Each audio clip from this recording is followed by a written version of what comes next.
Ne vous y trompez pas. L'origine, la fraîcheur, la qualité du produit dans votre assiette ne seront pas garanties par cette petite casserole au chapeau. Fait maison, le label qui hérisse le poil des grands chefs cuisiniers de la Touraine. Car tout y est, excepté le cœur même du sujet, le métier d'artisan cuisinier. Le seul problème, c'est que, comme vous marquez, c'est une bœuf béarnaise. Est-ce que la béarnaise, elle est en poudre ou elle est faite avec un sabayon, avec du beurre et tout ça? Est-ce que quelqu'un va le marquer, ça? Et ils ont le droit, tous les deux, à l'appellation fait maison, puisqu'on met de l'eau, on mélange. Donc, c'est aucun intérêt. Moi, sur ma pancarte, je vais marquer ici, vit un cuisinier. Voilà, ça sera beaucoup mieux comme label.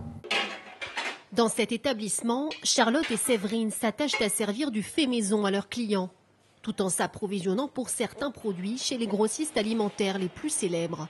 Pour autant, elles aussi jugent ce label inutile. On n'a pas du tout envie de le mettre sur la carte parce qu'on ne trouve pas spécialement que ça apporte un plus en fait. À Métro, on peut trouver effectivement du tout prêt, mais on peut aussi trouver des produits régionaux ou frais qui sont des produits de base, des produits bruts.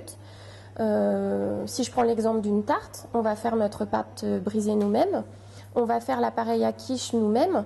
Ensuite, je ne sais pas si c'est une tarte au poulet aux tomates confites, ce sera du poulet qu'on va mettre dans notre tarte et des tomates confites qu'on ne va pas confire nous-mêmes. Elles seront déjà confites. Mais alors pourquoi ne pas parler tout simplement de produits frais? Pour Jean-Marie Gervais, président de l'Union des métiers et des industries de l'hôtellerie, le frais maison est une notion beaucoup trop nébuleuse.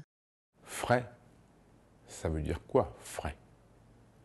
C'est la courgette que vous achetez sur l'étal qui a une semaine de camion ou de frigo, ou c'est la courgette que vous allez chercher chez le producteur l'après-midi que vous donnez dans les 48 heures à consommer votre client? Et qu'est-ce qui vaut mieux? Un bon poisson surgelé ou un mauvais poisson frais? Donc c'est pour ça que le terme frais, je suis très balancé. Un effondrement de la qualité est la porte ouverte à toutes les fraudes pour le critique gastronomique Perico Légas.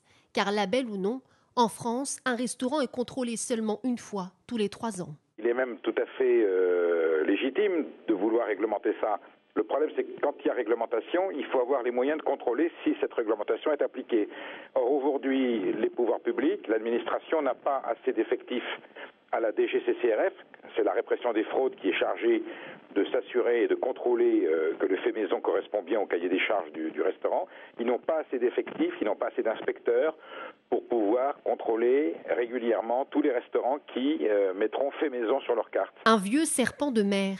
Car si un label exigeant et rigoureux était réellement mis en place, les artisans cuisiniers seraient probablement beaucoup moins nombreux en France qu'ils semblent l'être aujourd'hui.